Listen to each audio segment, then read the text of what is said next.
In this video, we're going to show you how to compress Excel files that contain large worksheets.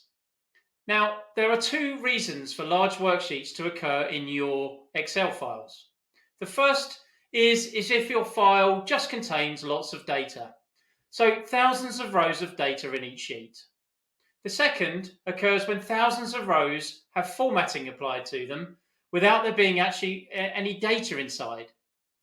We'll show you how to spot each of these problems and then explain how you can compress the data to make your Excel files smaller. Let's get started. Here are some of my Excel files that are starting to get a little big. For this first one, you can see here that worksheets makes up most of the file size. If you want to know how to find out this information, you can watch the first episode in this series, Why is my Excel big? And there's a link to that in the description below. We know that this example file has the big data problem, i.e. it has lots of data in its worksheets. And here's how we work that out. So we're going to open the file. We're going to select the first column, and then what we're going to do is hold the control button down and hit the down arrow until we get to the bottom of the data in your document. If I scroll down a bit more, you can see that is the last line, 65,535. Let's do the same in the report. So we select the whole of the first column and then we go down, and that's again 65,535. And we could do the same thing in each sheet. So you could see actually there's just a lot of data in this file. The way to reduce the size of this file is to save it in a different file format. So we're going to go to the Save As dialog and we're going to use the drop down here and we're going to select Excel Binary Workbook, and then we're going to hit Save.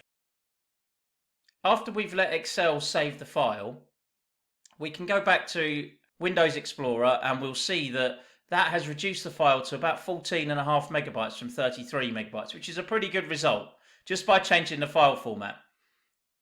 So now let's take a look at the other file.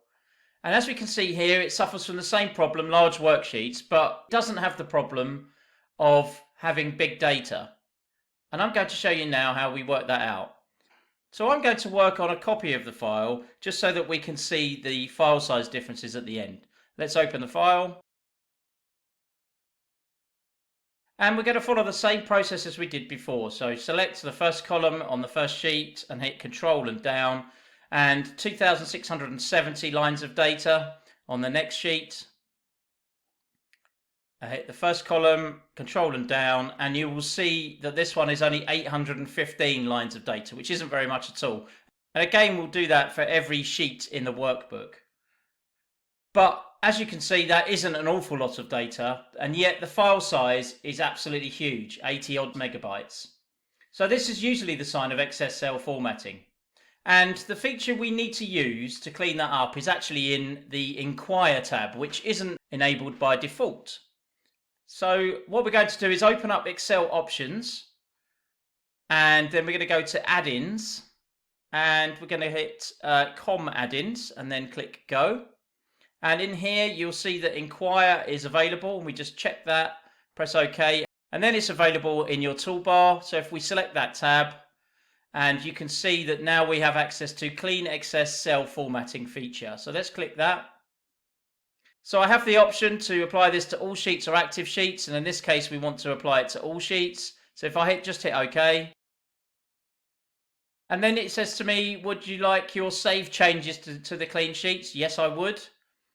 And this full process can take a little time depending on the size of your workbook. If we then go back to Windows Explorer and have a look in there, you can see that after this process we've reduced it from over 80 megabytes down to 251 kilobytes. And that's a pretty dramatic saving without affecting the data in the file. If you want to avoid using 7-zip to check folder sizes, then our Excel compressor, NXPowerLite Desktop, makes it simple. You just feed it your file and it figures out how to compress it automatically. It also does multiple files and multiple formats. Check out the link in the description below. So once the files are loaded, all you need to do is hit the Optimize button. It can take a little time to compress your files.